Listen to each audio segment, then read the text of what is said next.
Bana, siku ya jana I think tuliona show ya Diamond Platnumz ambaye alifanya South Africa. I think hii ni show ambayo iliandaliwa na Super Sport, lakini pia kwa kushirikiana na Ethi Show Prize.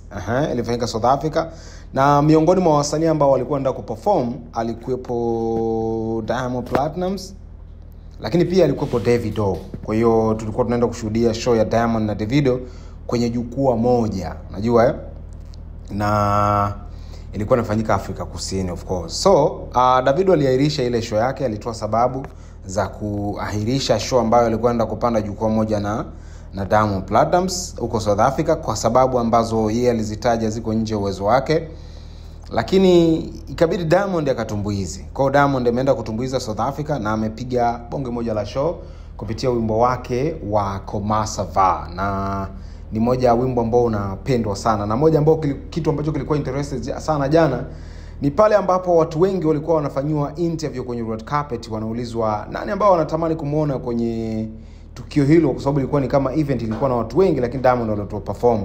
Kwa hiyo watu wengi wakawa wanasema kwamba wanatamani kumuona Diamond Platnumz akitumbuiza jukwani. Kwa hiyo Diamond ilikuwa ni kama ndio man of the match jana kwenye show ambayo ilifanyika Afrika Kusini. Of course Diamond iko global sasa hivi, ana uwezo wa kufanya show popote pale sasa hivi, na kwa ukubwa wake anavyoendelea kukua kila siku, na kwa hasa ngoma ya Komasava imemfungulia zaidi milango na kuendelea kutanua wigo zaidi. Kwa hiyo jana Diamond ameperform South Africa, na nakuwekea kidogo kipande cha show yake ili uweze kuiona show ilivyokuwa mwanzo mpaka mwisho. Mimi ni Elmando kutoka Bongo 5, endelea kuwa nasi.